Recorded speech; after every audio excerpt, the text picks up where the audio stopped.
I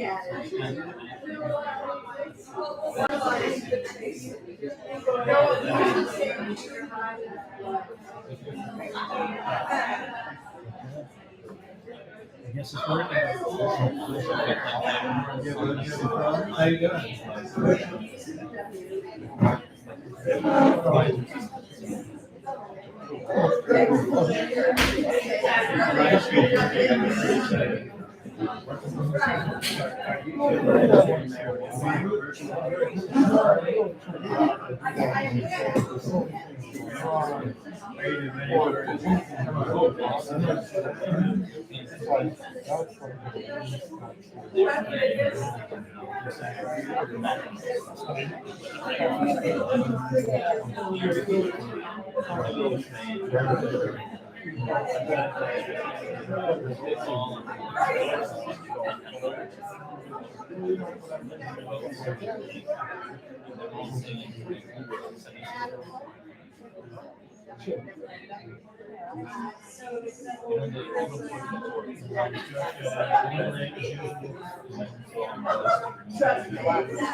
Not a one nostalgia.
You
guys are trying to cover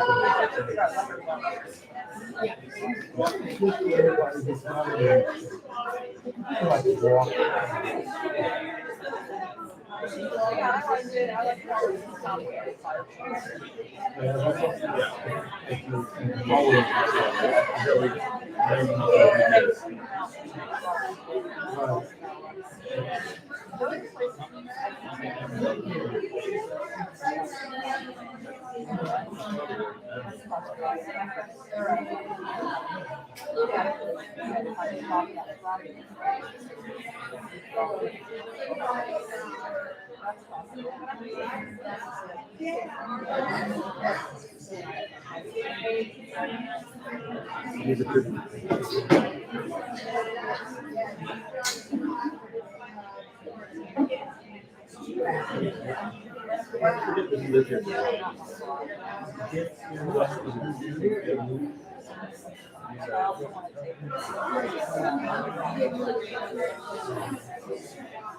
I don't think I've done on that.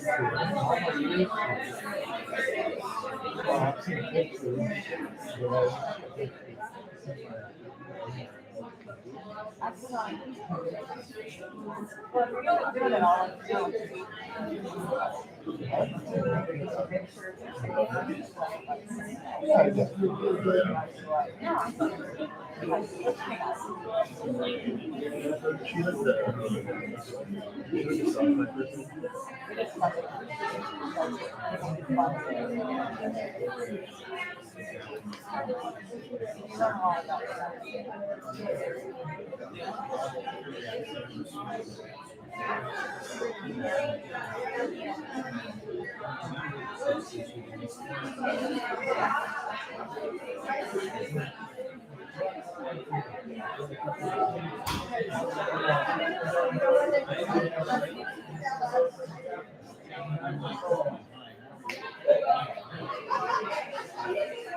It's always the devil.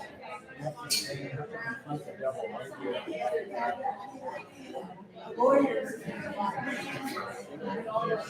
especially if you're trying to be a devil's advocate. So I agree with that. That's and I was doing one of my main foundations such as a lot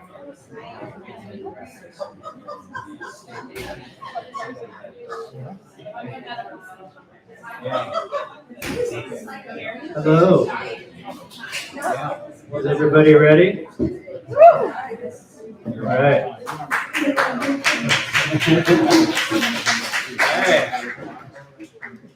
And hello to our virtual audience. We have our first live stream happening right over here on this pile of books, which our virtual audience cannot see, but we can see it. And it's exciting to be able to do that finally. So welcome to everyone here. Thank you for dressing up. We love to see that. I love to see all the suits and dresses and fancy clothes. And I've got my blue suede shoes as usual. So yes, my name is Ariel Basom and welcome to the 6th collection. It's really great that we are here with our 6th. It was super exciting to have the 1st and the 2nd, and now we're all the way at the 6th, and it's unbelievable.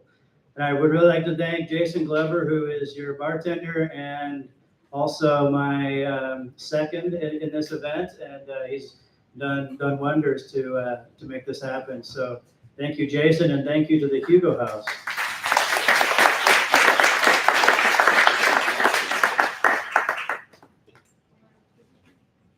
We might as well get things started right away. We do call this a live magazine because it has some variety to it, like a magazine does, where we are going to have some video performances today. They are not happening live, however, not like our live stream over there, but they are so that we can include readers that are not local. Both of the readers, both of our video performers tonight are from New York, and I'll talk about that more when the time comes. So I'm going to introduce our first reader.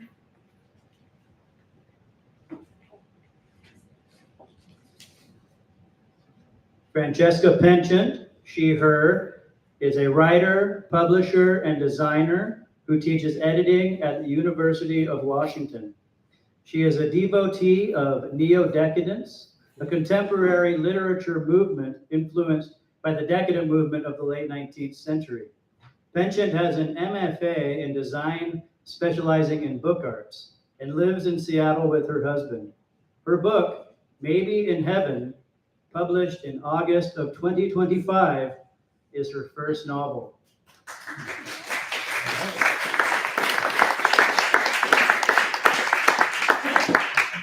Agreed. And now here reading some historical psychological thriller is Francesca Penchant. Please welcome her.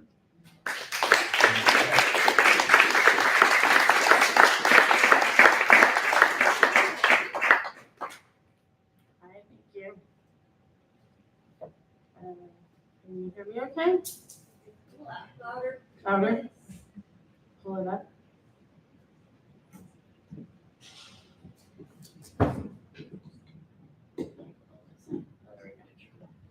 Is that better? I hate it when I can't hear the writers. So thank you. And thanks to Jason for inviting me today.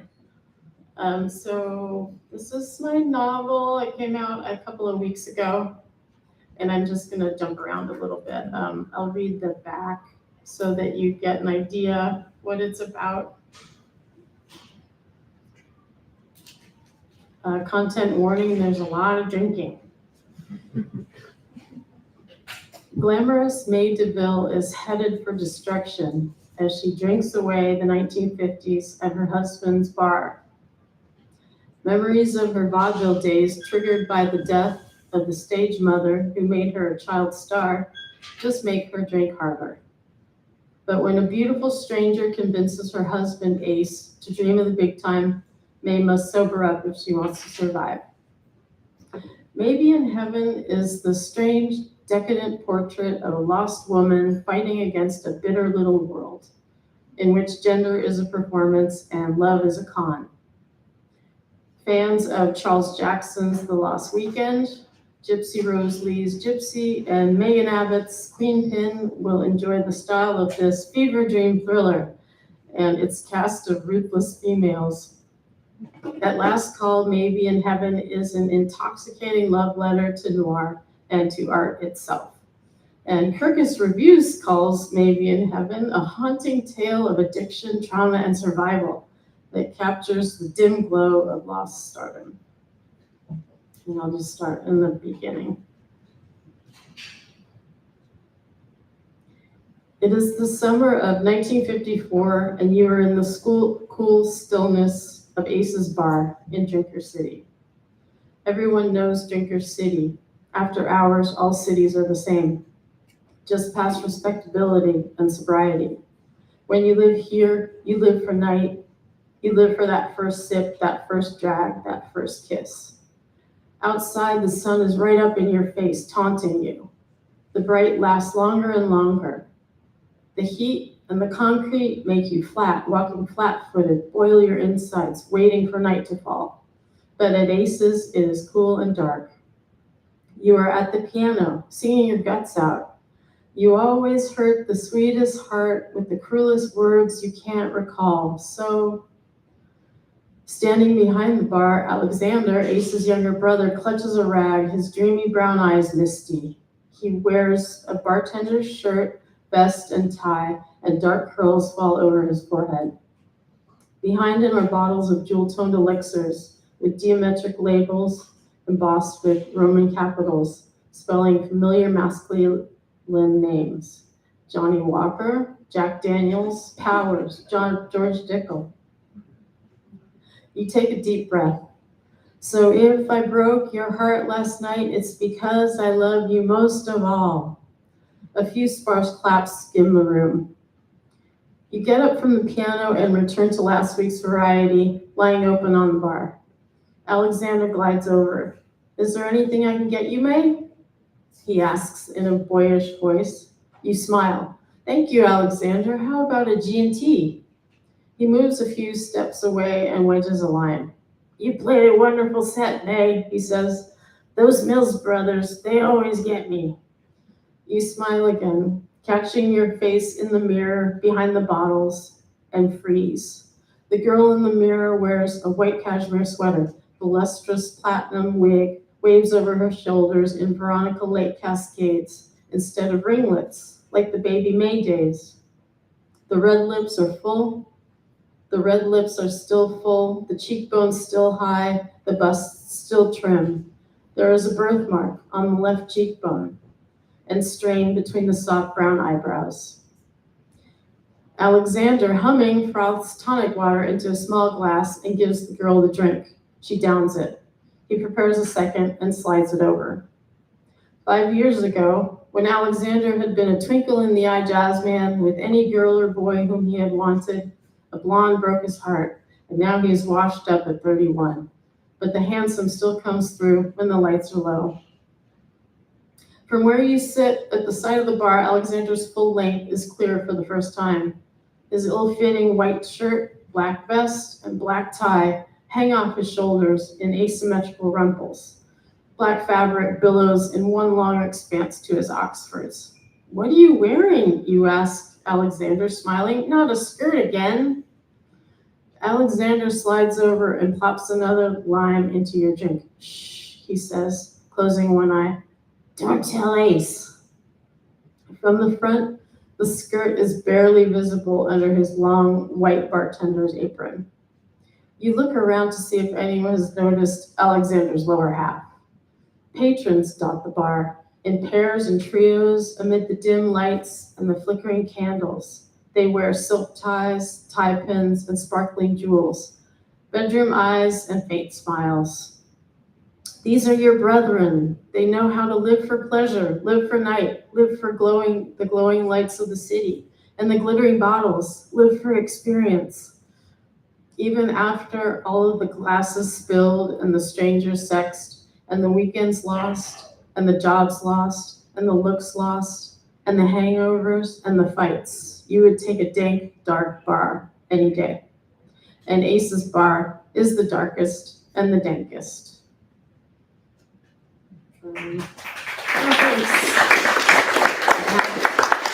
Another little excerpt. So this is a memory of vaudeville. After a matinee show, you were sitting in Doris's bedroom. In Doris's dressing room.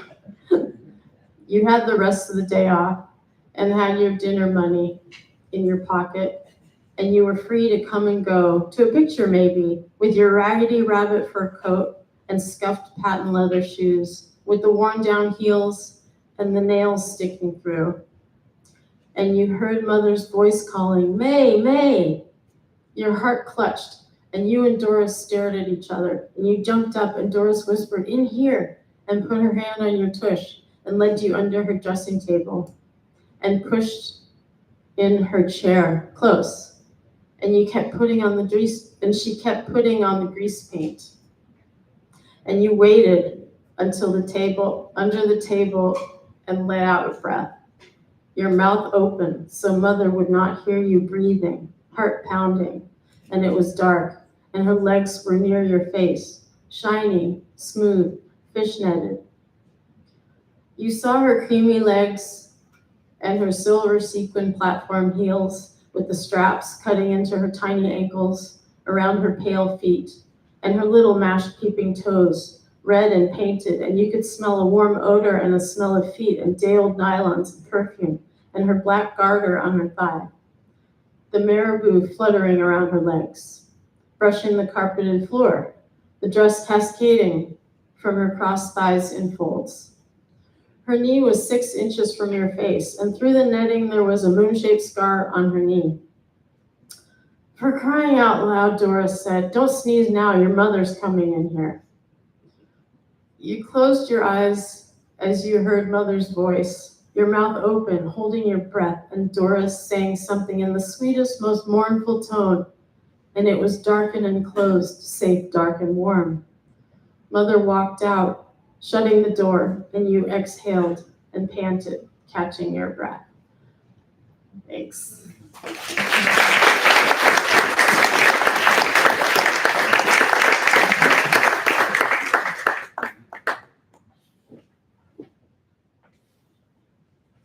Thank you, Francesca, and thank you for opening the show. And congratulations on your debut novel. That's so great.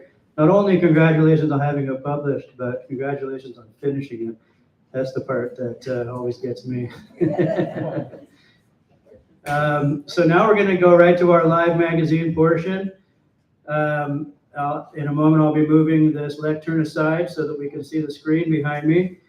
And you will see Eliel Lucero, who is a native New York poet and DJ. Their work appears in Before Passing, Greater Weather for Media, and Best Short Fiction of 2016, among other journals and compilations. Eliel, aka El Medeiros, has DJ'd for 30 years with a focus on global dance music on vinyl. They serve as development manager for Flushing Town Hall, and they write a free music blog called Sunday Morning Records on Substack. And here, with some surreal poetry, please welcome Eliel Lucero.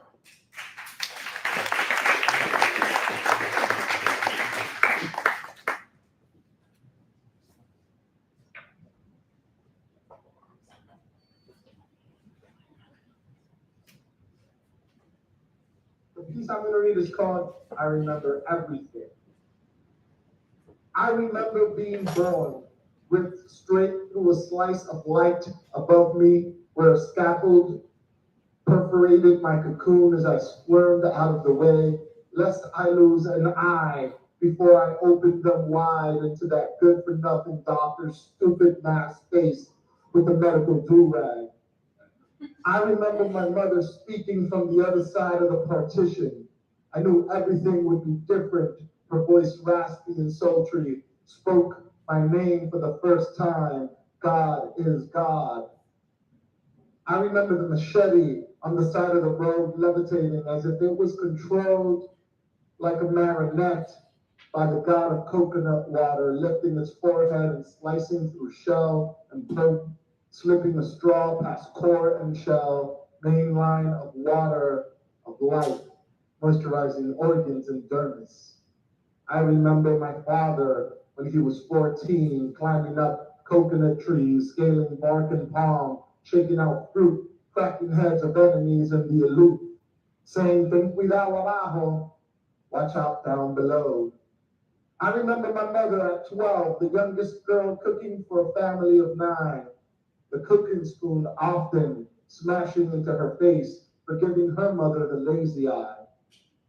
I remember being superhuman, carrying my parents through the loss of their firstborn, either one slung over my shoulder, flying them over funeral home and cemetery, over grief and devastation, until my father jumped off my back and crawled his way to a new family, making me mortal once again. I remember pledging my life to God. I remember pledging my life to a God I could not believe in, and oh my God, did I try. Being dipped into a pool under floorboards in a theater, and underwater, I saw an aquatic zombie orchestra playing songs from their canticle, slowed down, all chopped and screwed tempo, strings beckoning me deeper, while the brass section, sensing my incredulity, kept blowing me back up the water. But I insisted on swimming deeper down in search of God's voice, or hand, or sword, until a gong joined the brass and blew me out of the water 72 hours later to a dark, empty coliseum where the only light twinkled from stars encrusted on an obelisk with a gaudy chandelier made of petrified tears of abandoned flock. I remember standing guard outside the procession of congregants as they filed out the Kingdom Hall one by one, making sure to avoid all eye contact, afraid of catching a bad case of disbelief.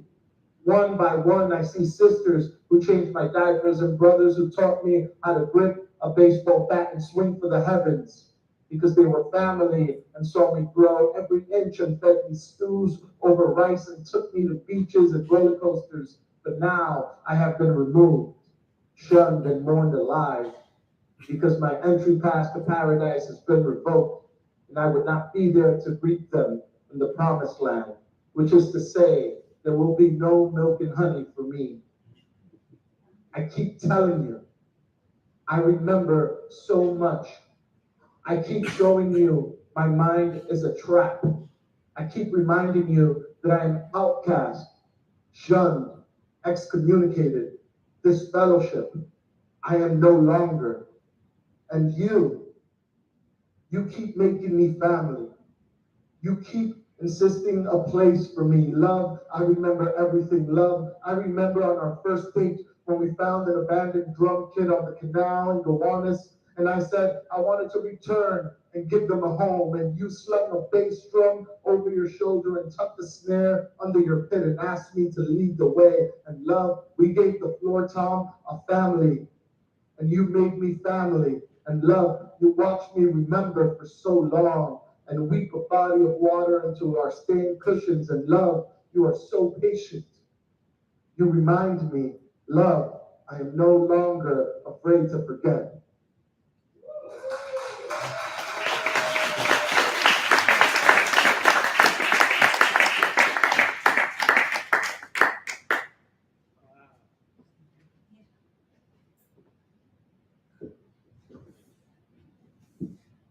Eliel's lectern is so cool, he didn't even have to use it. I'm gonna take that. I love that. Get another microphone over here. Just let the lectern be itself. I love Eliel. I'm so glad that he's able to send me those and so to send us those, I should say. So my friend Laura couldn't be here tonight. If you were expecting to hear Laura's poetry, it's not going to happen. And tonight she was called away for a family emergency, and my heart goes out to her and her family, and I hope everything works out. And I'm sad that I'm not going to be able to hear her poetry tonight, and I'm sad for you all as well, because her poetry is excellent. We'll get her booked again as soon as possible so we can get a chance to hear her. I am going to read in her stead, and I have here a chapter from my children's novel, which is nearly completed. It is called Three Boys in Two Houses. And the three boys are Hector, who's a fifth grader, Elijah is in third grade, and Cornell is a kindergartner. And the two houses are on Queen Anne Hill and Vashon Island. Some other information you might find useful is that Brownie is a teddy bear. Fred McDard is Elijah's secret identity that he's been using to harass Hector with. And Hector has recently figured out that Fred and Elijah are one and the same. The year is 1982, and Galaga is an arcade game that used to be popular and could often be found on Washington State ferries in the 1980s. This chapter is called Cornell's Birthday Morning. The next morning, Mom came in to wake everybody up. Cornell was already awake, celebrating his birthday with Brownie. As she came in, Cornell and Brownie were agreeing that 6 was a lucky number. "Happy birthday," Mom said. Then she yelled up at the top bunk, "Get up and get ready." It was 6:30. Cornell could read it on the clock. Both hands pointed at the lucky 6, and it was April 10th. Cornell knew that because Brownie and his mom had already wished him a happy birthday. Elijah jumped down and went into the bathroom without even looking at Cornell or saying anything to Mom. But that was okay. Elijah might wish him a happy birthday later, maybe on the ferry, maybe on the beach, or maybe during cake with Dad. Cornell followed Mom down to Hector's room in his too big, hand-me-down blue pajamas. The arms went all the way to his fingers and the legs went all the way to his toes. But they were soft and made softer with use, so he didn't mind. Hector was awake and reading his prized copy of Treasure Island. "Happy birthday, Cornell," he said. He put his book on its pedestal and got out from under the covers. Cornell admires Hector's Star Wars action figures, but knew he was not to touch them. Hector made sure of it as he put his bathrobe on over his Luke Skywalker underoos. "You can look, but don't touch," Hector said. "I know," said Cornell, "but not even for my birthday, though?" No. He wanted to touch them so bad. They were toys, after all. But he knew better, so he followed Hector out of the room, up the stairs, and toward the bathroom before taking a hard left back into his room. He heard the shower come on. Elijah must have been in the attic because he wasn't anywhere else, and Cornell could hear soft footsteps above him. Mom was in her bedroom applying some lipstick. "Did you check the mail?" Cornell asked. "The mail doesn't come this early on Saturdays," she said. "Do you think Fred McDard will send me a birthday card?" Mom paused, her lipstick hovering over her lips. "I don't know." "He knows when my birthday is, whoever he is." "Well, maybe then. I'll check later and save it for you if it comes." Half an hour later, they were all in the Toyota.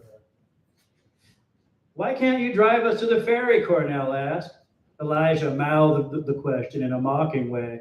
Hector punched Elijah in the leg for it. "I'm too busy today," Mom said. "If I drive you all the way, I won't get home until 9. This way I can be home by 8 and get plenty of work done while it's still early in the east." "What difference does an hour make?" Cornell asked. Elijah mocked him again and got punched by Hector again. Daryl greeted the boys the same as he had on other Saturday mornings. He said hello to Mom and assured her he would get the boys to the island. Daryl drove the 118 and had a big laugh. Elijah said, "I'm collecting transfers and waiting for the pink L to come back around so I can use it again." "Oh, you're on to us, kid." He laughed and turned to Mom. "Watch out for this one. He's got it all figured out." "They're always up to something," she said. She paid Daryl for each of her boys, 55 cents apiece, and then she was gone. Hector grabbed the back corner seat. Elijah claimed the other. Cornell sat in the middle. If Daryl broke hard enough, he would fly down the aisle, so he prepared himself to duck and roll to protect his head. Daryl guided the bus onto 7th Avenue. Cornell looked to see if Jeremiah were outside, but all he could see was some guy walking up Blanchard Street with his dog. As the bus went through downtown, it slowly filled. Cornell moved to sit closer to Hector to make room for all the new passengers, and Elijah gave up his corner seat to a lady with a baby and moved to the front, where he held onto a pole and talked to Daryl for the rest of the ride. "Why doesn't Elijah want to sit with us?" Cornell asked. Don't care," said Hector. "You'll have to ask him." The bus got on the ferry and everybody went upstairs. Elijah was first, and by the time Hector and Cornell got off, he was nowhere to be found. So the two brothers went up to play Galaga. "Can I play?" asked Cornell. "Watch and learn," said Hector. "Where's Elijah?" Cornell asked. "He never misses a chance to play." "Don't care. If you want to find him, go ahead." Hector got the double ship and made it to level 3 before getting exploded for the third and final time. "Elijah can get all the way to level 5. Hector slapped the machine and checked his pocket for more quarters. He found one, but they were out of time. The ferry was pulling up to Vashon. "Can I have a quarter?" Cornell asked. "Nope." Hector poked him in the ribs. "We got to get back to the bus." Some birthday this was turning out to be. Elijah still hadn't wished him a happy birthday. Maybe he would at the beach. Maybe it would be over cake. Had he forgotten? That wasn't possible when his own birthday was just a lucky 6 days away. "Where's your brother?" Daryl asked. "Haven't seen him," said Hector. "He wasn't with you?" Daryl asked. "Nope." Somebody had taken Hector's back seat, so he settled for a 2-seater in the middle of the bus. Cornell climbed up next to him. The ferry docked, and Hector saw Daryl ushering Elijah toward the bus. Elijah said something, and Daryl laughed that big laugh of his. "You gotta do what you gotta do, kid." It was all Hector caught of the conversation before Elijah caught his eye, sneered at him, and sat down in the front seat. What had Elijah said that made Daryl laugh so big? It was probably something stupid, and Daryl was only pretending. Elijah had managed to escape his retribution on the ferry, so Hector knew it had to be at the beach, or maybe at the backyard of the beach house.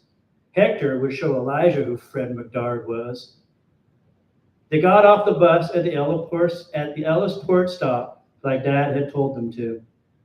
Dad had also said all they had to do to find the house was walk down the hill until they got to the water, and then take a left up the hill. Follow that road until they saw the beach house, and he'd be home from work before they knew it.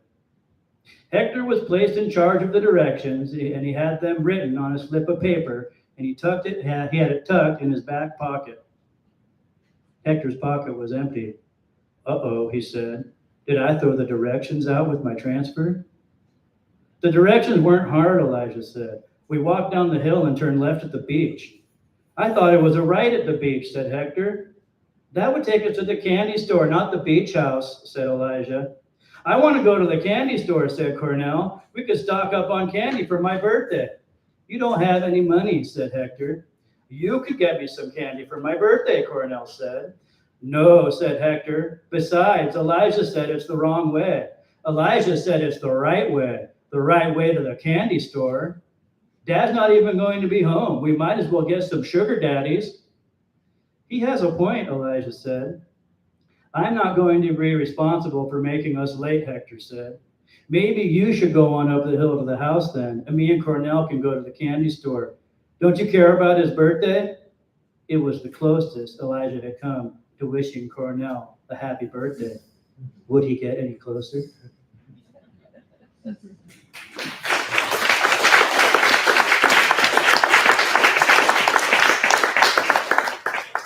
Thank you so much.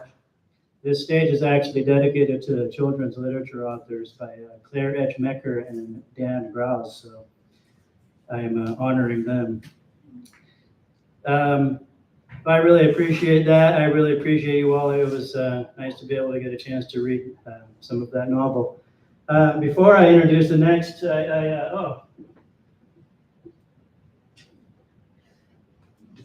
Seattle Public Schools, no.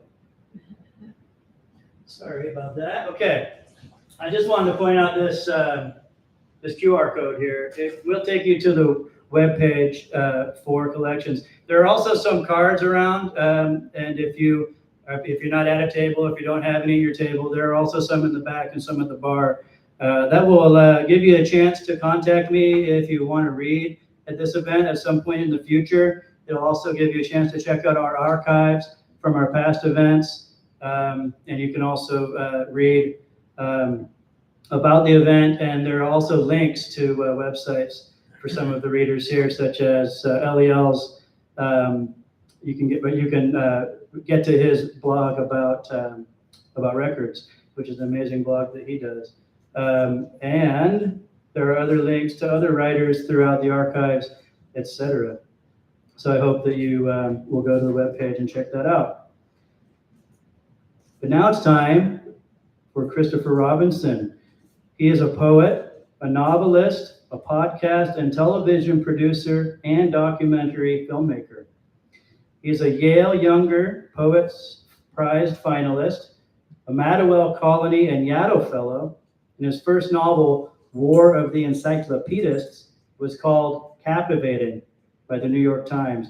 And his second novel, Deliver Us, was a 4-word Indies Book of the Year finalist.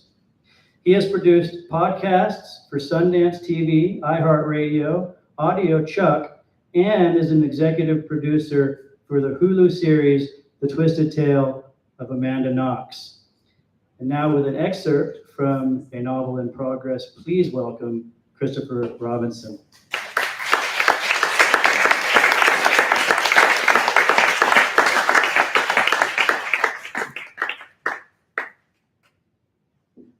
Hello. I'm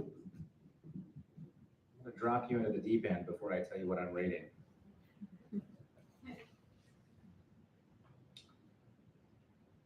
April 4th, 2007.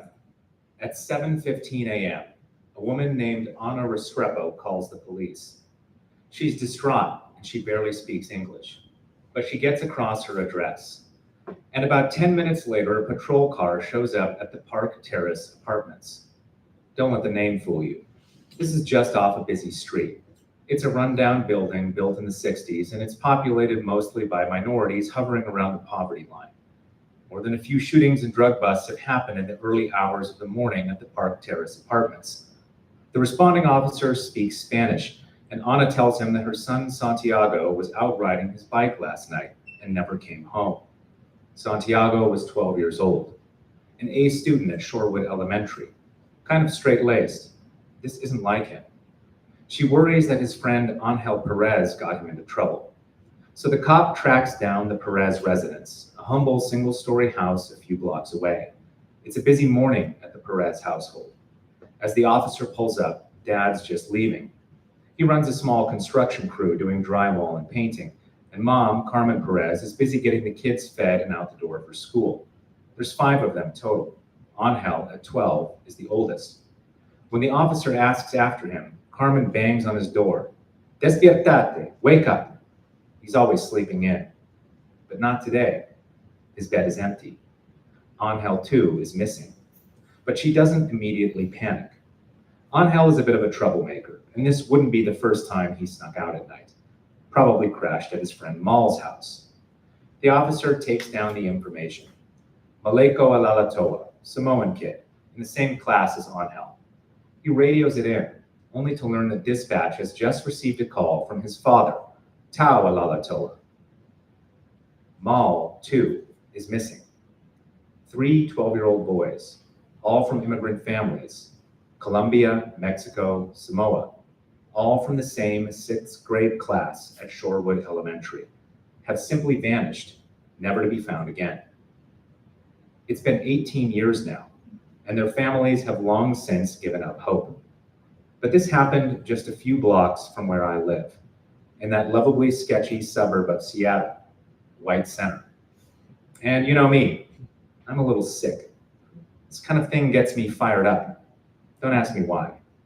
But when I heard about these missing boys, I just knew I was going to find them or die trying. I'm Mackenzie Hunt, and this is Lost in Rat City, Episode 1.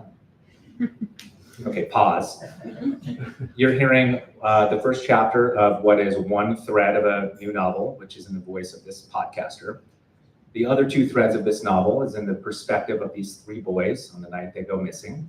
A third thread is in the perspective of these two detectives who are tracking down a bioterrorist that is seemingly unrelated to this stuff, but read to the end of the novel, and you'll learn that it's not. I'm not going to read you those other two sections where I'm going to stay with the podcaster here, but that's the sort of context.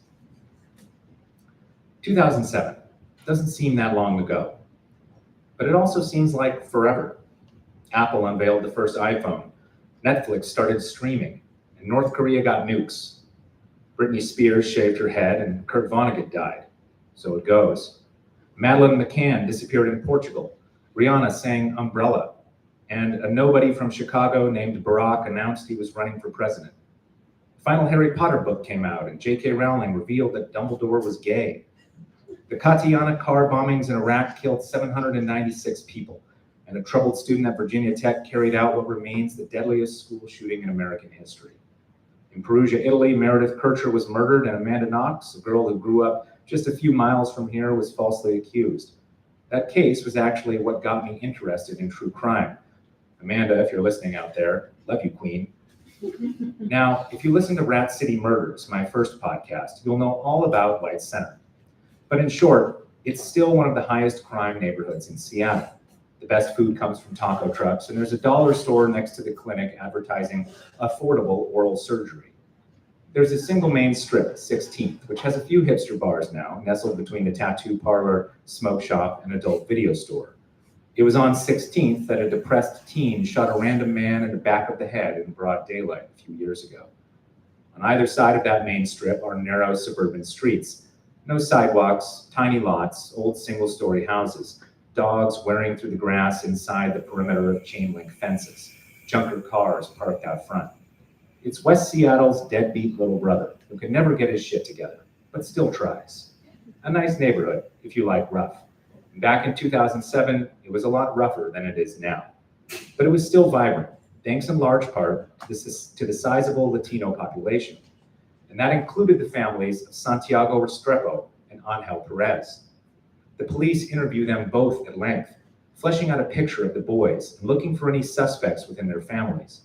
This is standard practice for missing persons cases, as 28% of child abductions are carried out by family members. Though you'd think that with 3 unrelated 12-year-old boys gone missing at the same time, we'd be looking for a serial killer. But these officers have apparently never heard of the West Memphis 3 case. Santiago lived alone with his mother, Ana. His father was a Colombian army officer and was killed in a battle with the FARC. His older brothers enlisted, and when fighting got really bad in 2000, Ana came to the US, and she brought Santiago with her. Their only family here is Ana's sister, Isabella, who came in the mid-90s and who works as a waitress at Aviva Mexico, but dreams of opening her own restaurant. Ana cleans hotel rooms at La Quinta Inn near the airport. As for Santiago, by all reports, he's a good kid, wiry and athletic, shaggy black hair, and a big fan of soccer.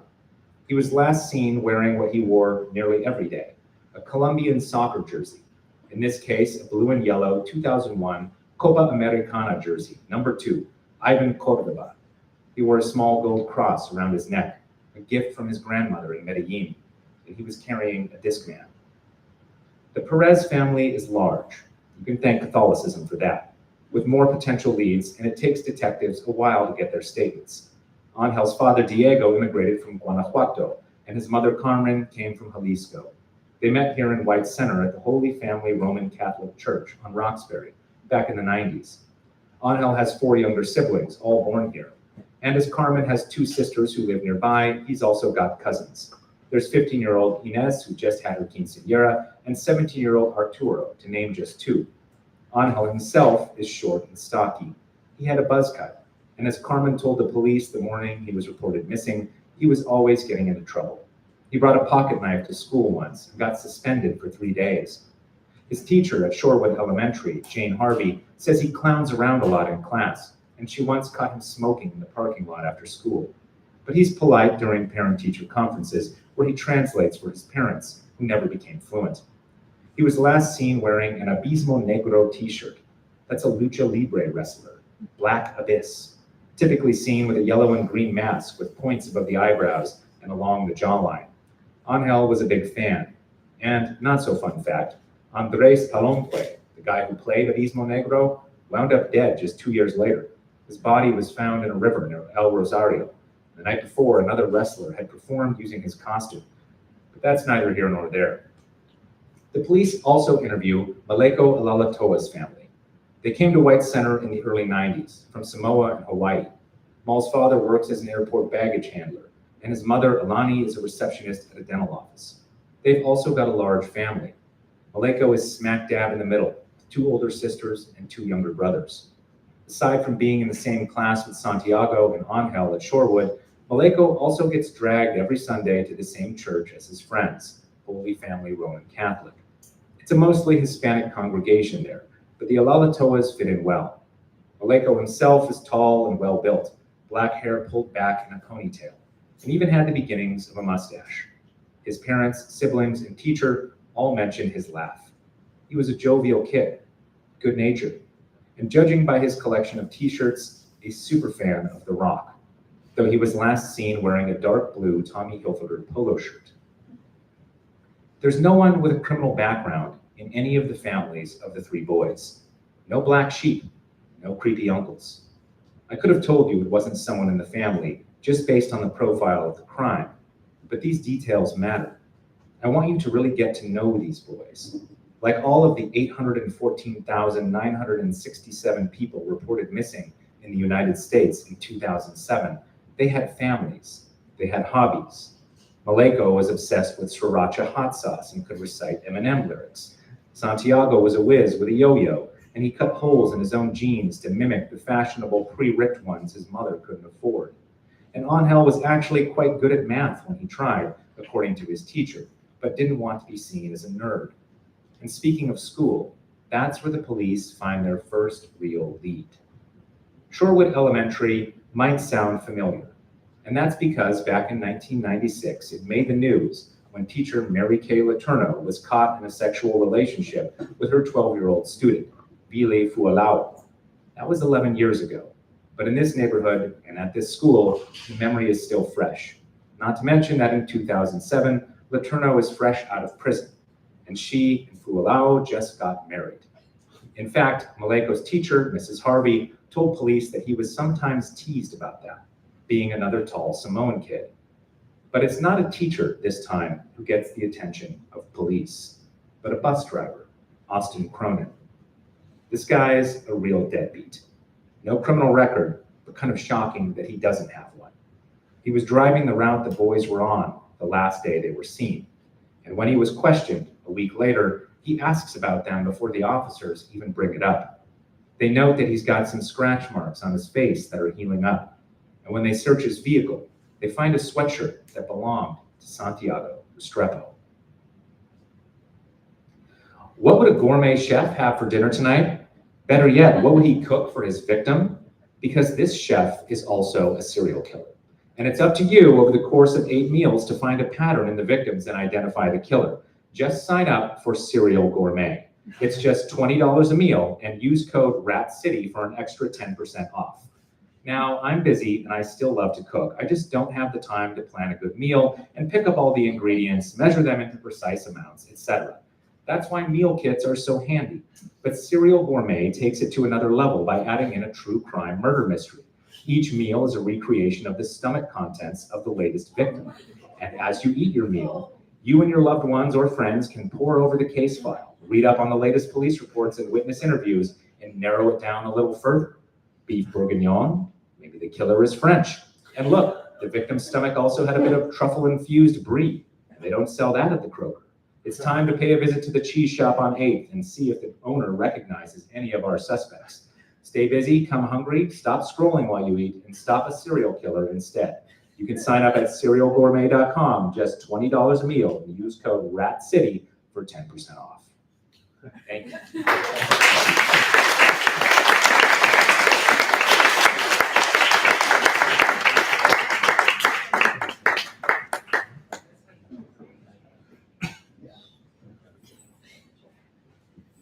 Thank you, Christopher. That was fantastic. I love the parallel of three boys on a bus there too, between our pieces. That's our theme today, I guess. We are going to take a break now, so you can visit Jason if you like. The restrooms are towards the back. Step outside if you need to. We'll be back for our second half in about 10 minutes. Thank you.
Is he at Antioch? Are you still in Antioch? Yeah.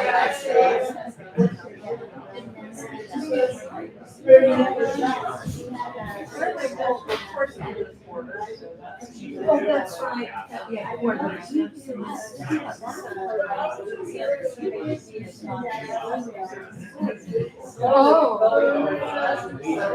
Oh. Right. Oh, that would be so confusing if you were teaching yeah, well, I thought when I was working in the Cornish, I would get so confused. You want to take down in one place. Yeah.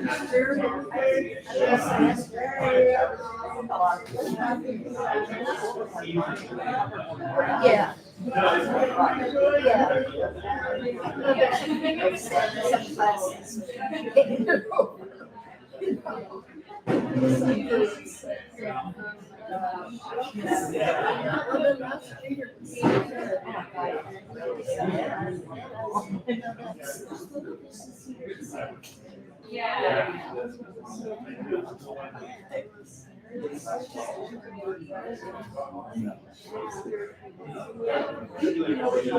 didn't either.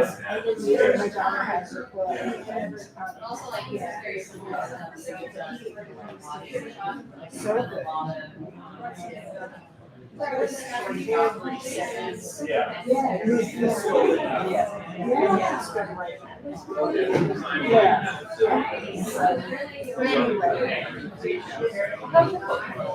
Slowly, slowly. Oh, Feels so sweet. I figured out a way to do this. To do what? To buy something for myself. I haven't had it. Oh. Like the dummy, forgot it.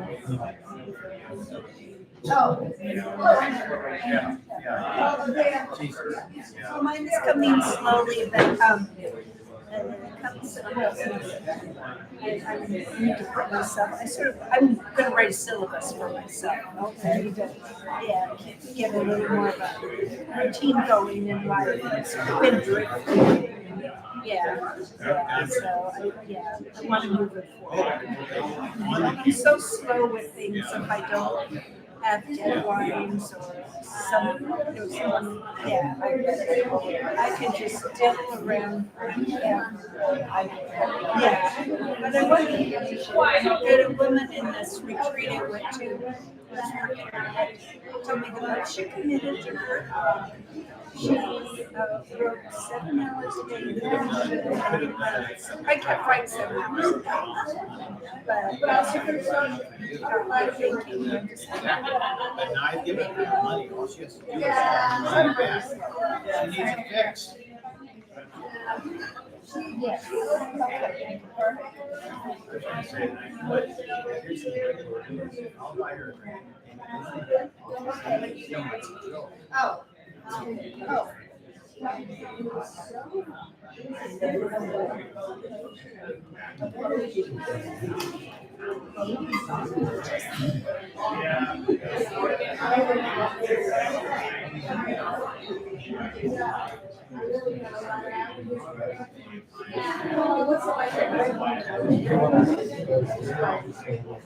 Walk around.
I was everything. I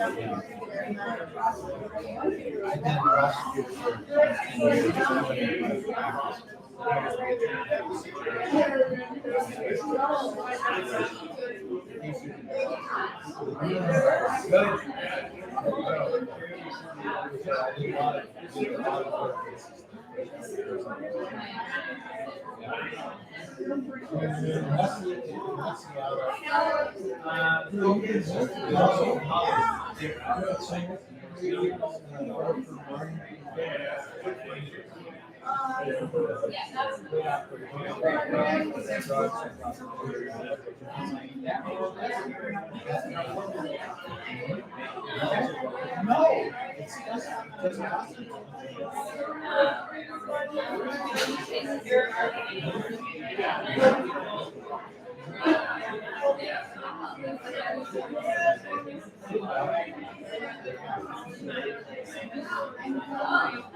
Next generation. I'm not even the whole, I'm not even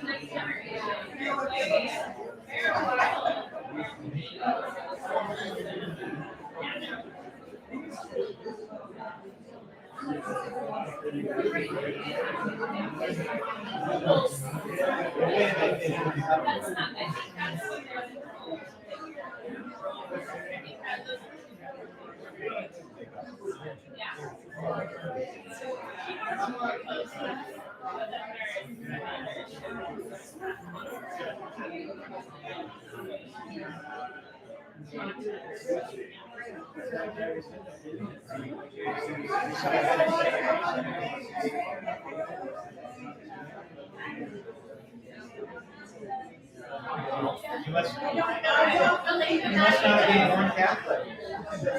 Well, see, that's the problem. You're just being born Catholic, and we're all being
You know, it's funny. The real question is, messenger or the messenger?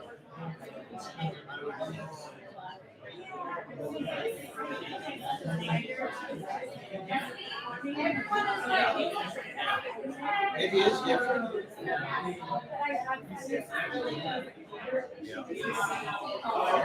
Yeah.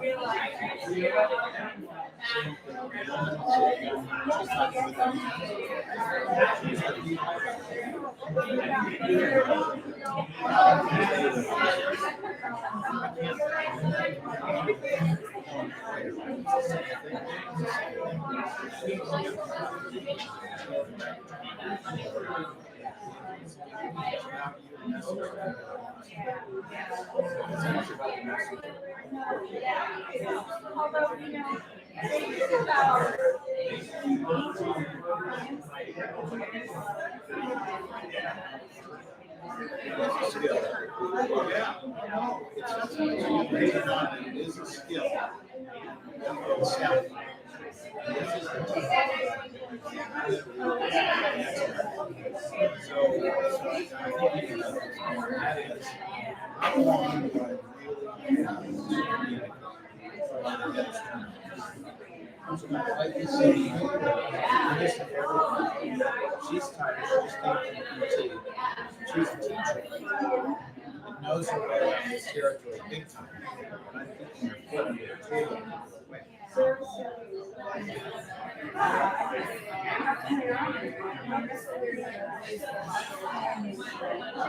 I was always to reach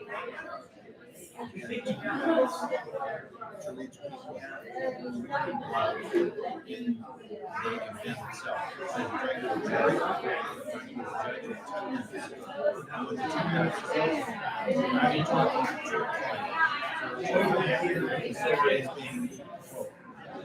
First 10 minutes is with them. The rest is for the person who wants justice. The whole story has been told. But I know the person who's actually making the decisions.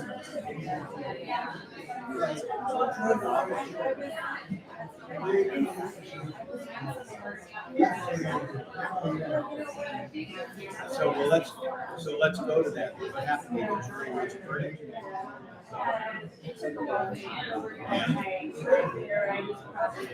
You were the holdout? Because you asked me those questions and you didn't know what the evidence was.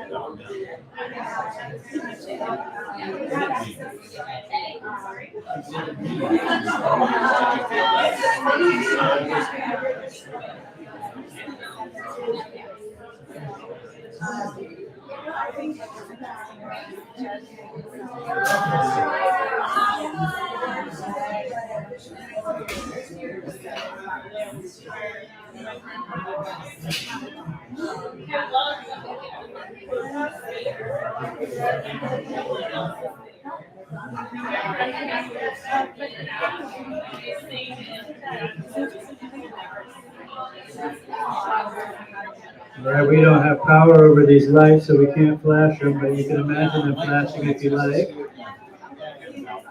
Maybe blink your eyes, make the lights flash. We'll give everybody a chance to finish up what they're doing and grab their seats again.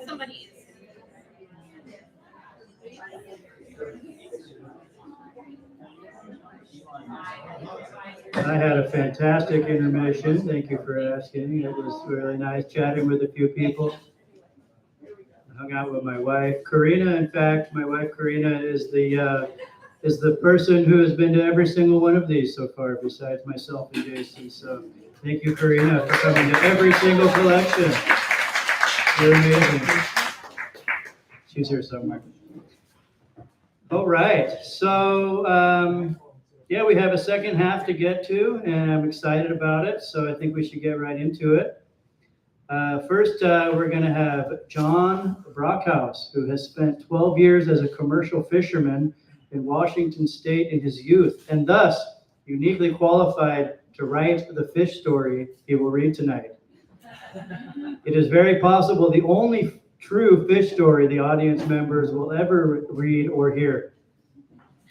The story is a part of a collection of nonfiction short stories about historical incidents involving whites and their institutions and Native Americans in Washington State. Please welcome John Brockhouse.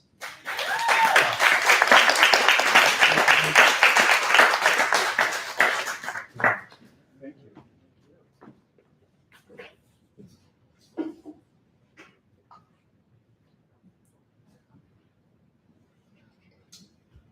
you.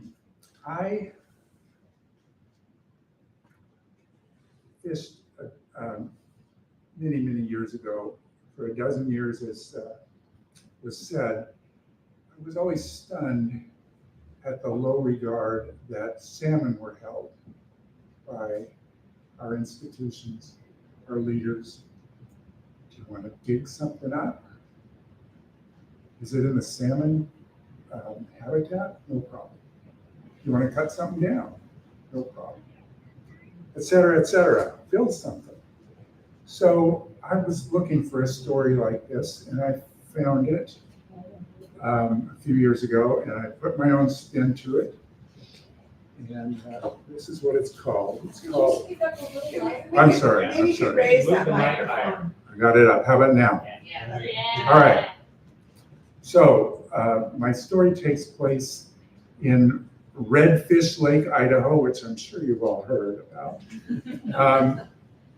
It happened from 1988 to 1992.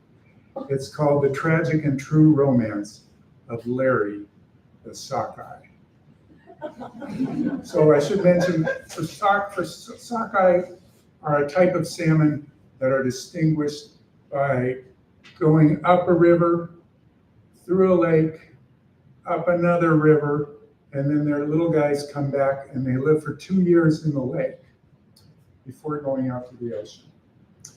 I hate to say it, but I have personally participated in the deaths of about 100,000 of these kind of fish. But I still love them, and they me, I'm sure.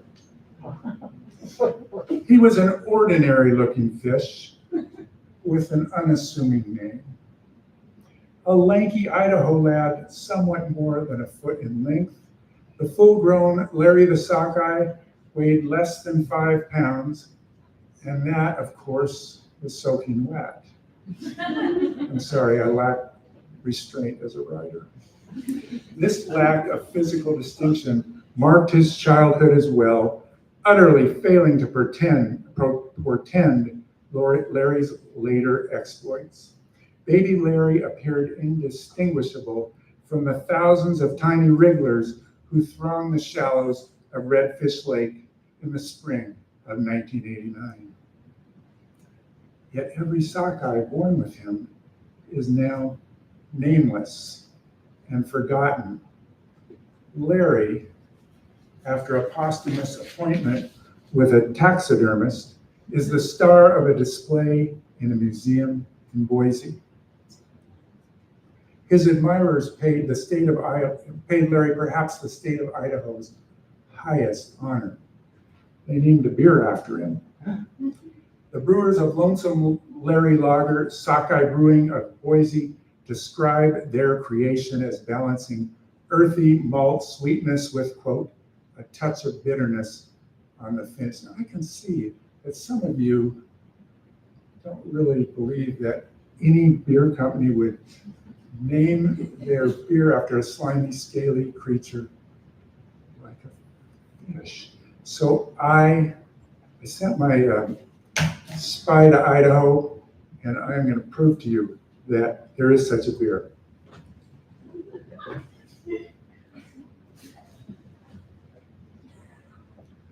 Lonesome Larry American Lager. 5% alcohol. How does it taste? I've never tried it. It's too valuable to drink. A wild fish with a name is rare. A fish with a beer named after him is simply one of a kind. Why these honors for Larry? This fine specimen of gem state manhood undertook the most famous salmon spawning voyage ever. It is Larry's birthplace and its circumstance, let me try that again. It is Larry's birthplace and its eccentricities that distinguish his oceanic odyssey from the mere journeys taken yearly by millions of salmon from California to Alaska. Redfish Lake is a habitat of extremes for Larry's species.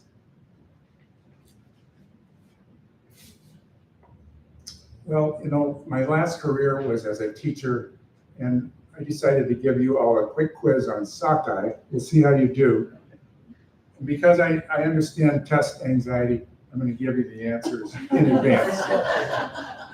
Okay, the answer for all three questions is Redfish Lake, Idaho. So shout it out when you got the answer. Number one, sockeye are a cold water salmon species. What is their southernmost spawning ground? Redfish Lake, Idaho. Right. Two, what is the world's highest sockeye spawning ground at 7,000 feet above sea level? Redfish Lake, Idaho. Brilliant. Number three, what sockeye spawning ground is the farthest from the ocean? Redfish Lake, Idaho. Oh my God, you guys are brilliant. Redfish Lake is the endpoint of a 900-mile spawning swim up 325 miles of the Columbia River, 189 miles up the Snake, and finally nearly 400 miles of the Salmon River to a small lake tucked in among 3 Idaho mountain ranges. These fish that spend their adult years in the Pacific Ocean begin and complete their lives in the Rocky Mountains. Despite these challenges, Larry's sockeye ancestors had managed the exhausting trip to and from their remote home waters for millennia. The passage, though, had become infinitely more hazardous by Larry's times. Nature's odds against Larry surviving even his 2 years in the lake of his birth were shockingly long. If Larry's family was typical, he was one of 2,900 siblings. On average, 170 of Larry's brothers and sisters would survive their childhood in the lake, about 1 in 17. Declining environmental conditions in Larry's Sawtooth Mountain habitat did not help survival rates, and neither did an array of birds and fish whose taste for young salmon victimized several of his siblings every day. None of these hunters, however, possessed the predatorial perspicacity to capture Larry. Now I need some more audience participation. Every now and then, I'm going to give you a signal, and I want you to say, Larry swam on. So do it right now. Larry swam on. Thank you. As a juvenile Larry prepared to leave his home for the ocean in the spring of 1990, it is likely that somewhere, I gotta get some water, excuse me. John? Yeah. I got some here. Oh, I got some. Oh, yeah. I better have it. Where Larry swam. Okay. Thank you. Thank you, thank you.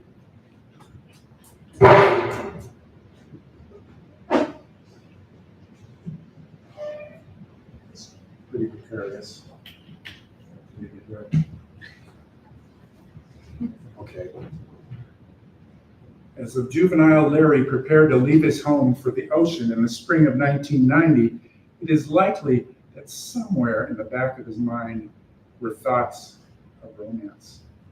After all, the next time he saw Redfish Lake, he would meet his sockeye sweetheart, and the gravel along the shore would swirl with silvery, splashing salmon passion. For now, though, she existed only in his fantasies. Due to the peculiar preference of salmon for December romances, Larry's tryst with his sockeye sweetheart lay 2 years in the future and would occur just days before their deaths. Larry set a course for the Pacific Ocean in May 1990. He swam down a creek through a tiny lake and turned on to the Salmon River.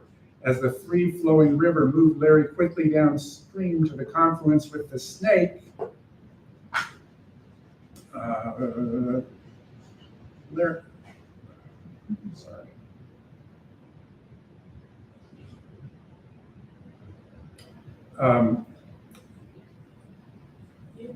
He swam down, moved Larry to the confluence with the Snake. He may have noticed that the only sockeye swimming with him were other Redfish Lake juveniles. Although the Upper Salmon River contains several sockeye lakes, at least they once had been sockeye habitat. In the 1960s, Idaho's Department of Fish and Game committed sockeye genocide. Salmon population was declining, and those that remained ate young trout, a species better suited for sports fishing, the favored constituency of Fish and Game. The agency poisoned the sockeye lakes with the chemical rotenone, which wiped out every living creature. They then divinely reintroduced their preferred species, which of course did not include sockeye. The sockeye of Redfish Lake were spared this poisonous perdition because it was too deep for the chemical agent to fully carry out its design of destruction. Did the collective memory of his fish tribe cause Larry to shiver as he swam with the ghost fish of the poison lakes? At first, the Snake River also hurried Larry along. As he and his fellow travelers approached the midpoint of their expedition down that river, however, the current slowed and the water warmed. The turbid, lazy waters made the young fish lethargic, easy targets for predators their ancestors would have evaded easily. Larry soon encountered the cause of this sluggish state of aquatic affairs: Gray and massive, the lower granite dam slowed the Snake River waters and stood defiantly in Larry's path. It was one of 4 federal dams blocking the lower Snake. They slackened the current to a placid pace and collectively raised the temperature of the water by 12 degrees, a shock to the system of a mountain fish like Larry. Still, Larry swam on. Redfish Lake salmon, Larry would soon discover, had to pass 8 dams to reach saltwater. Each dam decelerated the flow of the river and raised the water temperature. At each of the concrete giants, migrating juvenile salmon died by the thousands. Swimming through the spinning blades of the dam turbines often mutilated the young fish. Those that escaped the blades risked suffering an even more grisly fate. The violent motion of the blades sometimes caused a change in water pressure so dramatic that it would blow the eyes of a young salmon out of their sockets or explode its swim bladder. The turbines destroyed 10 to 15% of the emigrant salmon at every dam. Only Larry's ignorance of the science of probability prevented him from turning around and adopting the bohemian salmon lifestyle of the kokanee, a type of sockeye that does not migrate to the ocean, spends its entire life in its native lake. The trip down the Snake and Columbia rivers slaughtered the sockeye juveniles of Larry's 1988 Redfish Lake cohort. Yet there were survivors. Larry swam on. Though Larry's negotiation of the gauntlet of dams was wondrous, he faced a relentless army of evildoers through his remaining 2 years of life. Indeed, if Larry entertained hopes for a more relaxing life in saltwater as he prepared to exit the Columbia River, the seals and seabirds in the Delta soon cured him of his naivete. After he ventured into the ocean, dogfish and sea lions stalked him. Orcas swallowed his companions. Ships laid endlessly long nets in front of him on the high seas. Larry evaded every peril. He swam about the North Pacific, a country cousin of the millions of fish from the capitals of the Sockeye Nation, Bristol Bay, Alaska, and the Fraser River in British Columbia. As the months in the ocean passed, predators steadily dined on the survivors of the Columbia River migration. Larry swam on. The Sawtooth Mountains began to call Larry home as he spent his second summer in the ocean off Alaska. Larry found other silvery swimmers of like mind and joined the southward procession. He bade goodbye to his Bristol Bay cousins at False Pass. Millions more left as a horde of Fraser River sockeye veered inside Vancouver Island at Johnstone Strait. The mass of salmon shrank with each river delta Larry passed. But the call of the mountains grew louder in his head. Follow the sound, Larry knew, and he would find his sweet sockeye spouse. Larry crossed the Columbia River Bar in June. He lingered briefly in the delta, then swam quickly upriver. He swam freely past Astoria and Portland, then re-encountered in reverse the dams that had so threatened his downriver trip as a juvenile. In this direction, they changed Larry's upstream return into an extreme water steeplechase. As the spawning salmon approached each dam, a water cacophony of spinning turbines and rushing spillways confronted them, an anarchic turbulence configured differently at each dam. The fish had to solve a maze just to find the water splashing down the fish ladder. This wearying and disorienting effort intensified a grueling spawning trip. Nonetheless, Larry swam on. okay, quick water break. We're getting there. We're getting close.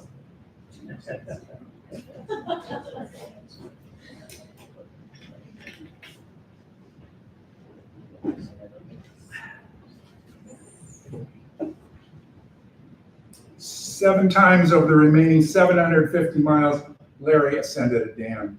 He tried to ignore the fertilizer runoff and pesticides in this freshwater highway and swam bravely through the occasional blast of scalding water discharged by the nuclear power plants then on the Columbia. The serenade of the mountains drew him upstream and onto the Snake River. Larry soon angled onto the Salmon River, and days later, the heroic fish triumphantly approached the entrance to Redfish Lake. The ethereal call of the mountains now roared in his head. The odyssey of Larry the Sockeye neared its end. Larry did not pause to celebrate. It seemed as though he had lived his whole life for this moment. His sockeye sweetheart was near, and he must find her.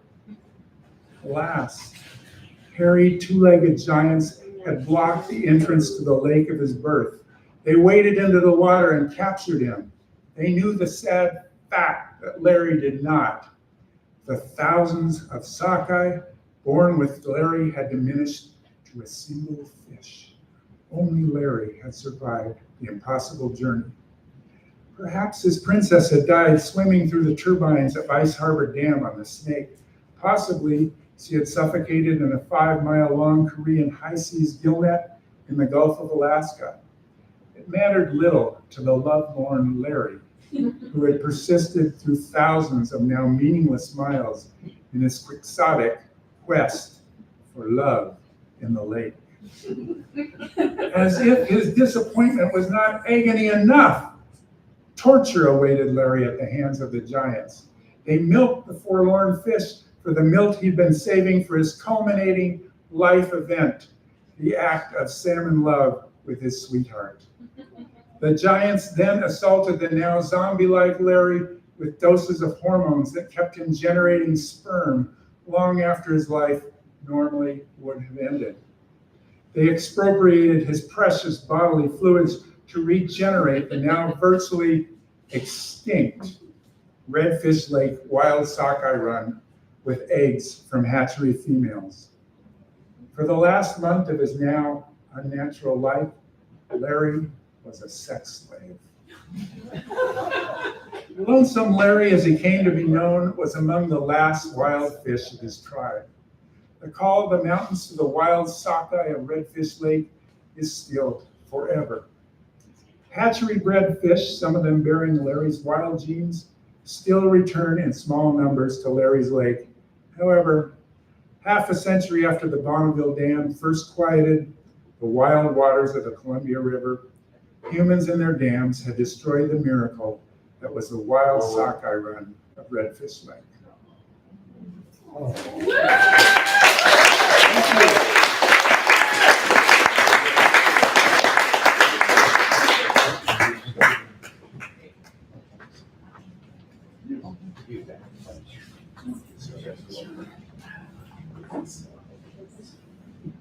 Thank you, John. That was really something. I really enjoyed that. Unfortunately, it did not involve 3 boys on a bus, so it's been disqualified. But it was a wonderful story nonetheless, and thank you for sharing it. Up next, we are going to have another reader. Lydia is a Black, autistic, and queer poet and playwright who believes in the power of good, the healing capacity of writing, and the necessity of the Oxford comma. Through her work, Lydia seeks to amplify the voices of those who have often stifled, ignored, and marginalized. The voices of those who are often stifled, ignored, and marginalized by centering justice, equity, diversity, inclusion, and access, even now, especially now. Lydia served as the 2021 and through 2023 City of Tacoma Poet Laureate. Her first poetry collection, Brief Black Candles, came out in 2020, and she is working on her next book, as well as bringing her play to the stage. Now here with some poetry and musings, please welcome Lydia K. Valentine.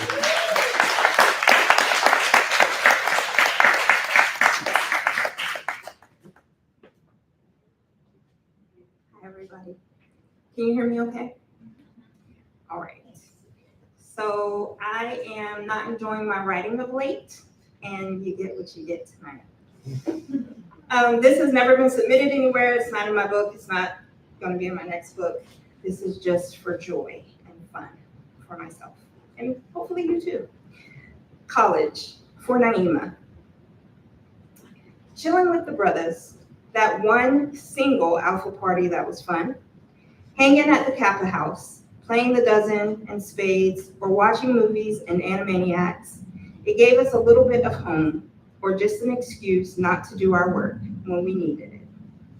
The nice and nasty Qs, who kicked that guy out when he spilled juice, vodka, and Q purple grape drink on my dress after a bit of chicken escaped his open mouth chewing to land in your eye.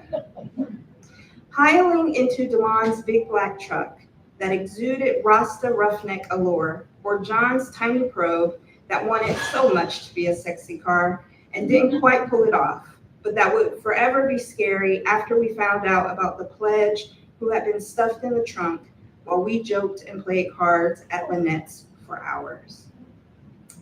Our not so many great ideas, aggressively defrosting the fridge, which led to busting the Freon hose, sliding down the ancient laundry chute only to discover that people have been using it as an unofficial garbage chute for years and that the door at the other end was locked. Talking to the wild-eyed Randy with his big black boots and the other crazies who always flocked to you, your goodness as obvious as a golden shadow, though their sense of self-preservation told them to stay the hell away from me. Our trips to Union Memorial, when Akua forgot she'd taken allergy medicine before downing almost a fifth of Absolute, our friends called me, and I called you, to help me face calling her mother. When Kelly's kidney stones made us think she was dying, and I went with you and waited while you held her hand. When Akua, again, crashed the security van and knocked out her front teeth. Luckily, she knew enough to hold them in her cheek to preserve the nerves. We went together, mother hens, clucking over our wayward chick.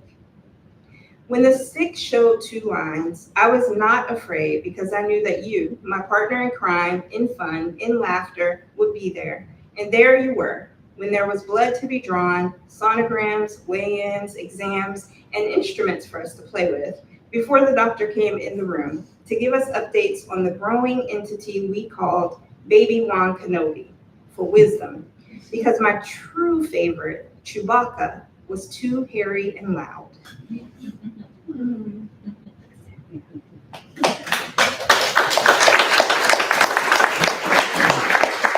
This next piece is a draft and it will be in my next collection. I've started sleepwalking again. That misnomer has always amused me.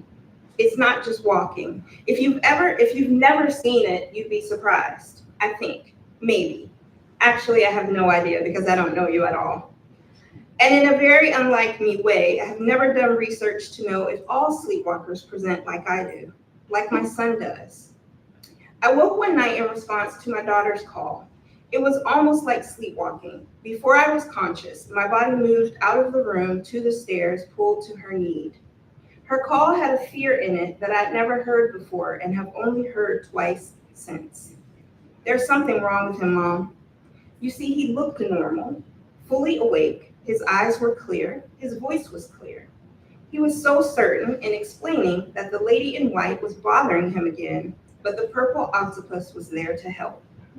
I assured her that he was asleep. She assured me that he wasn't. What is right before our eyes can be deceiving. So can what is not. I smudged the house the next day, making sure that cleansing smoke went into every corner, every room. I told the white lady that I was sorry that she wasn't resting, but she had to leave my child alone. I prayed for her. I prayed for my baby. He hasn't been bothered by her since, or at least, not that he's ever told me. I've started sleepwalking again, though not crying and looking for my mommy like when I was a kid, stumbling down the stairs, through the rooms, calling for her. Or maybe I am. There is no way to know because there's no big brother up late to wipe my face and take my hand, to guide me to see my mother's face, to keep back the monster's hands waiting to snag my ankles and drag me to the dark underneath, to watch while I jump into my bottom bunk layer and pull my armored covers over my head, to tell the tale trippingly the next day. There is no mother either.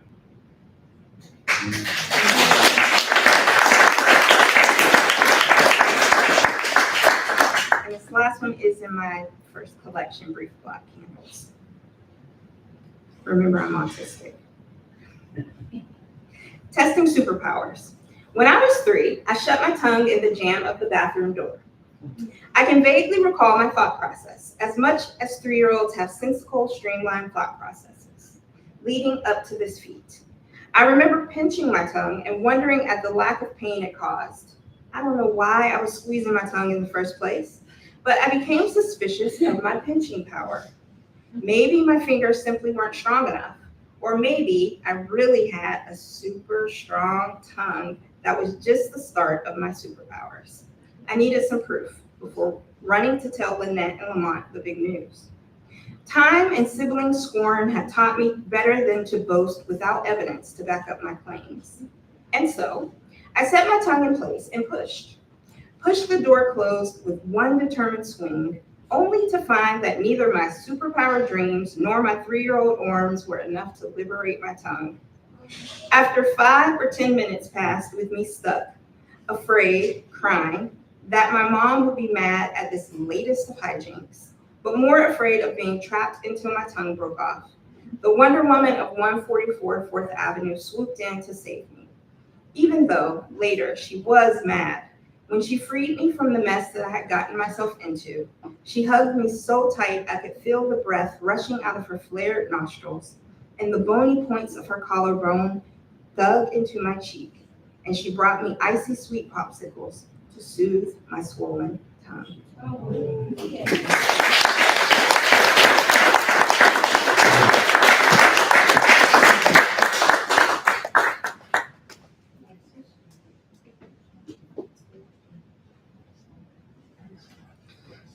Thank you, Lydia. I just want to say I really appreciate you saying that about how you're not loving your writing right now. I think that all the writers in this room can relate to that. If you just to come out and say it, it doesn't. If, to me, like we can feel that way, you know, and it almost like doesn't matter in a way. And I don't mean to dismiss it, but because even if we feel that we're not doing what we want to be doing, is we're still producing. And those were 3 fantastic poems. Thank you for sharing them with us. We're going to go now to our second and final video poem. Born on November 17th, 1965, on Prince Edward Island, Canada, Maxfield Chandler has lived in Montreal and Seattle and now resides in New York City. He has worked in writing, in fiction, in poetry, and the screen, in photography, music, video, stage design, hypermedia, game design, and performance art. His writing style encompasses symbolism, hermeticism, and modern esotericism. And here, with some poetry that seeks hidden and liminal truths, please welcome Maxfield Chandler.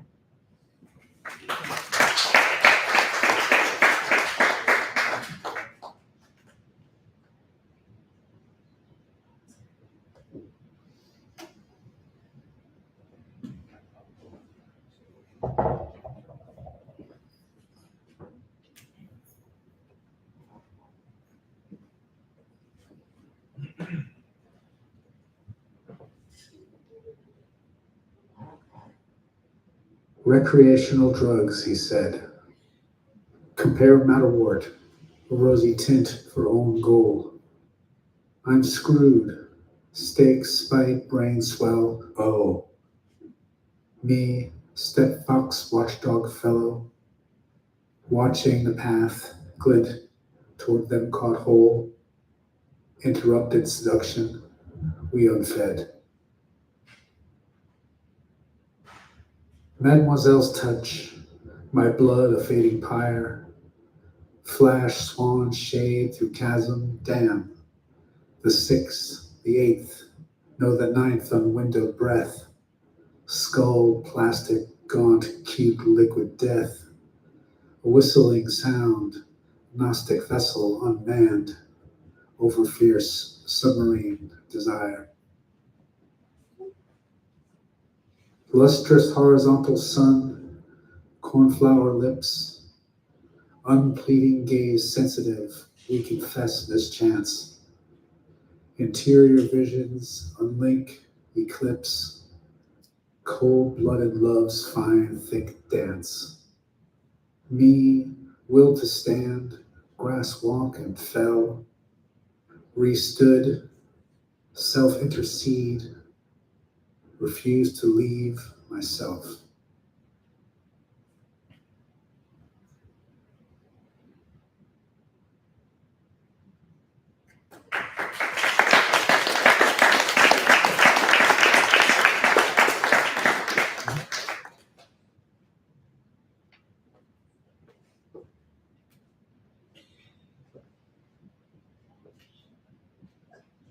I try to never make the same mistake twice, so I switched the slide for sure that time.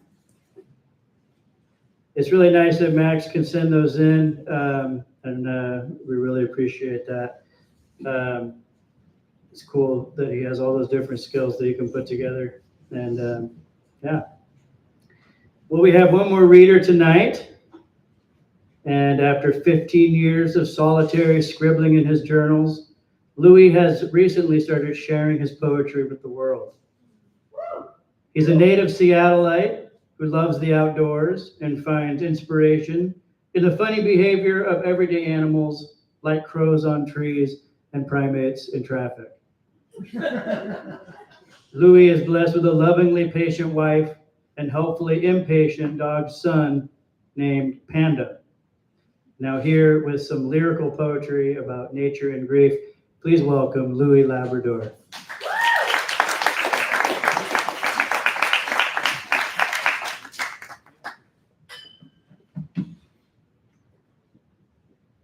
All right.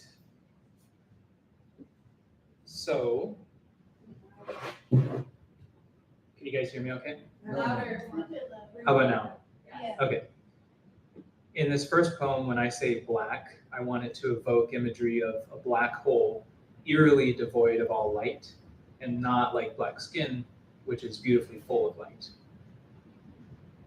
Class. Oh my God, this class is a disaster. The bubble blows up and knowledge is the particulate matter. You walk through the rubble and you brush off your face. The dust in garbage bags then fills up the space. And then comes the stress to stand so tall, thin, and black. Every step it takes, you take back. Then you butt up the wall, hope to resume, but boom, boom, you can see information consumed. The gray cloud implodes and suddenly you're smack back in the mode. Sitting in the classroom in time yet for the show, where tickets to it are paid steep by the quarter, especially when my closest homies are too poor to afford it. But my grandpa died, and from it I survive off the pension, stocks, bonds, and paper inheritance. I guess I'm naive, until later, full of arrogance.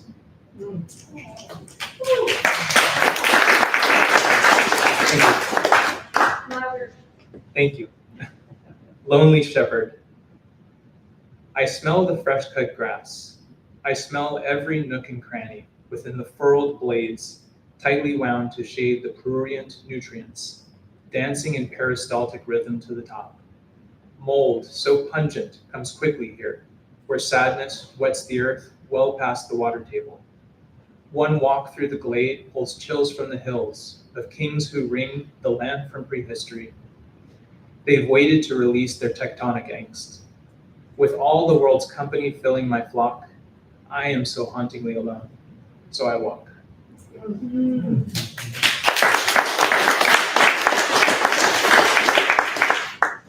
Funny honey. That's exactly what I thought. The whole design of Angkor Wat was to be mindful of time. The precocious waterways grew their own consciousness and knew that one day even Rivendell would run dry. But until then, they'd enjoy the azure blue canoes of curled leaves from roadies and various poison flower trees, and actually see the breeze that brought bounties of bees to their fuzzy little knees, in supplication of those high above their station, clinging to the rocks in sandals and sweaty frocks, their bald heads beating sweat as they reached out with their nets for the engorged hives chock full of funny honey that the monks and their friends liked to take once a year on the festival of the moon while it was still sunny. Because no one, not even the holy men, liked to go to bed with a headache.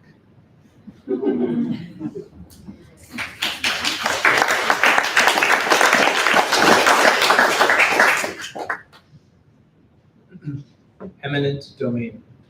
Sound transit dreams big. Birds and trees. Birds on trees. What would I do without birds on trees? I'd hazard to guess. A hazard, I guess. Disconnected. Where will they go? And will some other sorry soul look on them so? I think not, but I know better. Okay.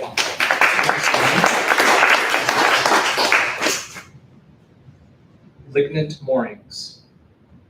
I was exploring from sun-soaked leaf to rhizomal flooring, my inescapable lignant moorings. Rarely I bark about the borders of my soul. Even my fungal burrow is vital to my whole.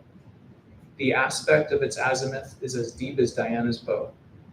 I like to dwell there to rest a while, away from xylem's busy flow. Stomata breathe air into breath, from muggy heat to cold snap snow. It's a lot of work. Thinking about it makes me irk. So I'd rather lie here, huddled in the dark. I'll close my eyes a while and settle into bark.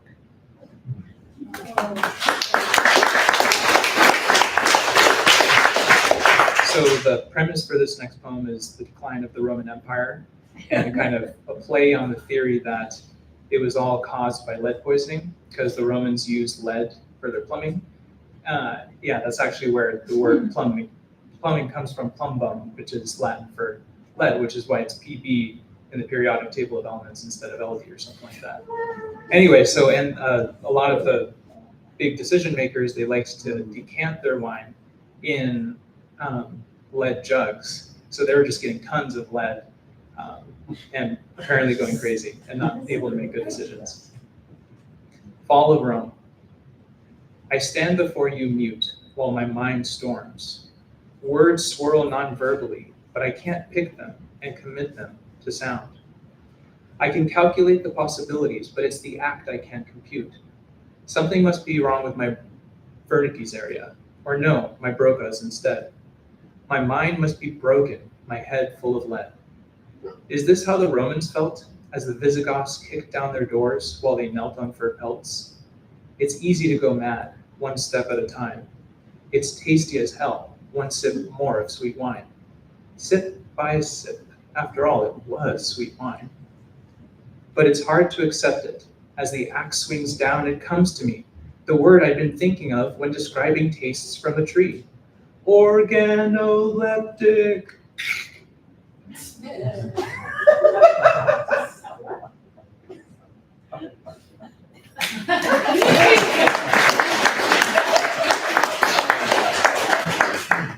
Fledging after Sherman Alexie. You stitched your own kite, you cut yourself doing it. Wind picks up and you fly it higher, but you pull it down quickly when people start to admire. Or when your kite lifts itself up, wanting to fly while you watch. Your tether is already tied too tight. You're unable to breathe yourself, to be yourself, to see yourself. It's natural to yank on my tether, afraid I might fly away, too high for you to see. You don't have to say you love me. I'd let you off the hook. I've seen your discomfort enough to know that, all from one simple look.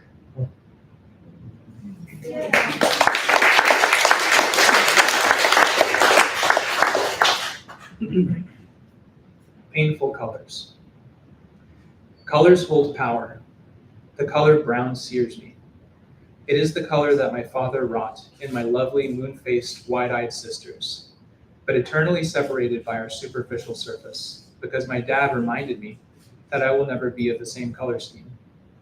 Too white like my mom, he'd say, like dorks who missed notes and pitched racist forks. So I'd be singing out of range, fearing that he would hear, then violently pull out the obvious, clear difference in me. I am not the one who broke you down in school. I am not the kid who burned your beautiful brown skin with his eyes. I never jabbed chapstick in your hair on the school bus for looking different. I never spit on you for eating smelling food. I am from you, but now I hate my weed because of you. And what truly is inside that strong brown hide is a racist. You are what you hate, but it's deeply dark inside. So dark that you shield your eyes. Cast me away in your easy, fun-loving ways. But jokes aside, you're the one from which I hide. And I hate that.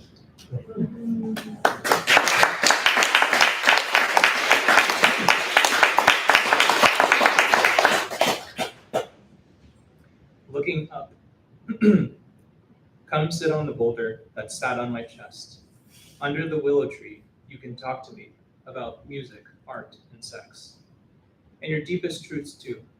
I can see them here, but only when you tell me where to look. It's vaster than you'd think. Even little spaces brook many nooks. No, I didn't get a chance to hear the new Chili Peppers album. Yes, it's a shame I never will. Someday you'll feel the pain too. I say they're all the same notes. They say it's the arrangement that's new. I'll say, what are you gonna do? I always gave you shit about things you couldn't help. Your whiteness, your chicken legs, the strain in your voice when you sang. I suppose you could have changed the last two, but not that fast. I was beaten for my brownness and hated for my skills. I was just giving you what I had. I got a lot of that from my dad. I didn't know what harm it'd do. Get over me and get over yourself so you can flourish like I did. That's all I ever wanted. I just didn't have the voice to tell you what truth is. But it didn't matter anyway, because you'd be writing my unspoken words someday, and mere ink on the page would make it all okay.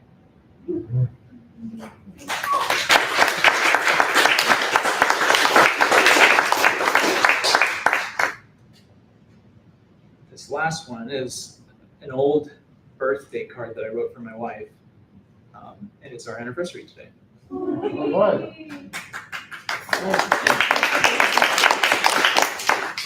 Happy birthday, love, after Paul Kalanithi. Time flies by like a single wispy nimbus high in the sky. The faster it leaves, the quicker it speeds and slips through my fingers, just passing me by. Stop in the stillness with me. I want you to feel in your every hair the vibration of love I speak before my breath turns to air. I wish I could go back, spin the world right to left, reversing its tack, so I just might relive all our moments, slowing each and every sweet motion, to speak volumes from the past I left unspoken, and take away any flutter whenever you wavered in knowing, feeling, breathing my true love yet uncovered. Because you are my everything, and I wish to infinity that we can forever together continue to breathe beautiful air into life. Happy birthday, my love, my wife, my life of the happy Turk. I love you more than words can say and images can cite. Deeper and more whole every day and consistent as time until my eternal night.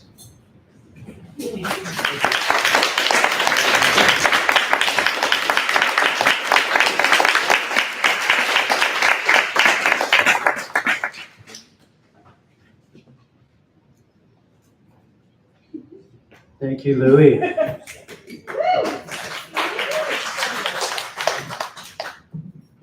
can do it. There we go. This event started as inspired by my experience at Goddard College, where I met Lydia and my friend Laura, who couldn't be here, and many others who have read over the past few months. And it's been really great being able to expand out, and Louis is a great example of how that could work, because I met Louis at this event 1 month ago for the first time, and being able to see Louis read on this stage is a real example of exactly how I wanted this event to grow. And thank you, Louis, for your beautiful rhymes and your wonderful poems. Yeah. That's about it for tonight. I do have one poem I'm going to share with you in a moment, but first I just want to point out back here, we'll be back on October 1st with this list of wonderful writers here. Returning writer Sarah Ramos Amador, James Keith Smith for the first time, Isla Makeda has been here before, Mike Cohen is here tonight. Thank you, Mike. Rosa Singer will be returning as well, and River Elizabeth Hall for the first time, and 2 video readings from Jalen Renee Fisk in Dallas and Eric Leuschner, aka the Horde Explorer from Portland, Oregon. It's going to be a good time, and I hope some of you can make it. This poem to close the night, it was recommended that I read this by my lovely wife, Karina, who I mentioned earlier. I don't know if she heard, so I'll say it again. Has been to every single one of the collections so far. Thank you, Karina, for coming to every single one. So great. This is A Bird Doesn't Belong. A hurricane is a mystery, and a bird has so many calls. The storm blows sand on them all, under a dark sky of dying stars, and this time the horizon twists.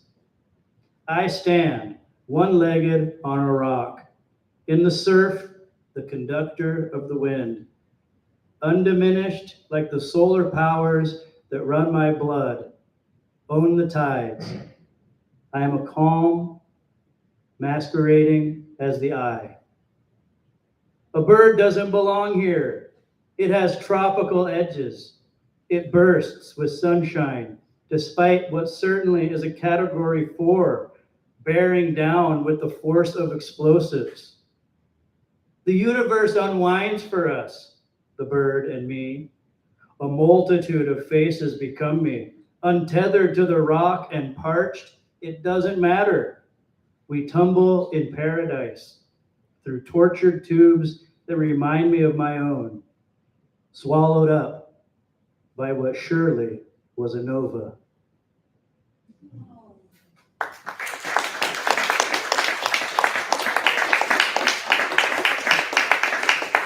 Thank you all so much. Thank you to anybody that remains on our virtual feed, and I hope to see you all again next month. This was the 6th collection. Thank you very much.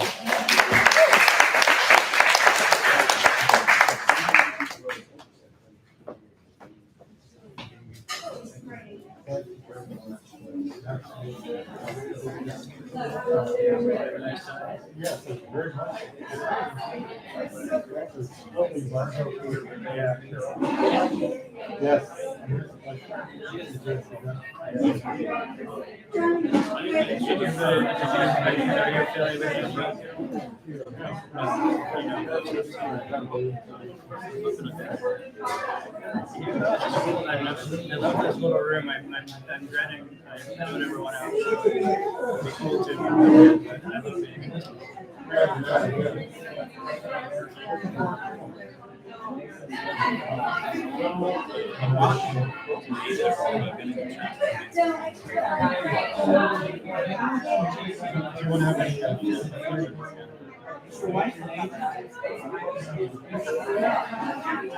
Okay. No, it's fine. Thank you. Thanks again. Take care. We'll see you. All right. Be sure to email me. I love